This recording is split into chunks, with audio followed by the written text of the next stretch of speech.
কাগজের মণ্ড দিয়ে বিভিন্ন মূর্তি তৈরি করে জাতীয় পুরস্কার পেলেন নবদ্বীপের অঙ্কন শিক্ষক শিবশঙ্কর সাধুখা।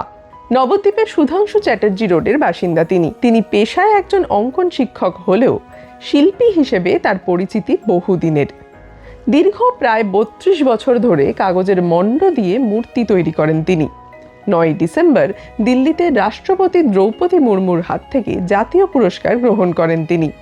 এর আগেও তার ঝুলিতে ছিল একাধিক জেলা ও রাজ্য স্তরের পুরস্কার, এমনকি তিনি ন্যাশনাল মেরিট অ্যাওয়ার্ডও পেয়েছেন। পেপার ম্যাচি বা পেপার কাগজের মণ্ড বলতে যেটাকে বোঝানো হচ্ছে যে পুরনো বিভিন্ন ধরনের কাগজপত্র, ওয়েস্টেজ পেপার, সেটা বাজার থেকেও নিয়ে আসা যায়, বিভিন্ন ফেরিঘাট থেকে টিকিটগুলো কুড়িয়ে নিয়ে আসা যায়, বিভিন্ন ফেলে দেওয়া কাগজগুলোকে জলে ভিজিয়ে নরম করে নিয়ে তারপরে সেটাকে জলটাকে চিপে যে কাদার মতো হয়ে যাচ্ছে সেইটার সঙ্গে একটু আঠা মিশিয়ে ওইটাকে ভালো করে মাটির মতো তৈরি করে নিয়ে তারপরে সেটা দিয়ে বিভিন্ন রকমভাবে মডেল তৈরি করা। এই মডেলগুলো তৈরি করে বিভিন্ন জায়গায় একটুখানি রোদে শুকিয়ে নিতে হয়, তারপরে এগুলোকে কম্পিটিশানে বিভিন্ন রকমের বিক্রি টিক্রি করতে হয়। তার মধ্যে আমি তৈরি করেছিলাম সেটা হচ্ছে ইন্ডিয়ান ওয়াটার সেভিং ওম্যান।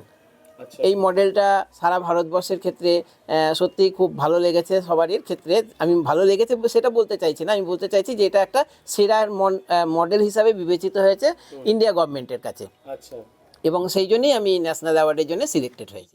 অবশ্যই খুব ভালো লাগছে, বহুদিনের প্রত্যাশা ছিল এবং এর আগেও অনেকগুলো মডেল উনি পাঠিয়েছিলেন, দিল্লিতেও গেছিল, তো হয়নি। যাই হোক, অনেক দিন পর আমাদের কাঙ্ক্ষিত যে বিষয়টা ছিল আমাদের যে রাষ্ট্রপতি পুরস্কার পাবো, তো সেটা ঘোষণা হওয়ার পর থেকেই খুব ভালো লাগছে এবং পেয়ে তো অবশ্যই আরও ভালো লাগছে।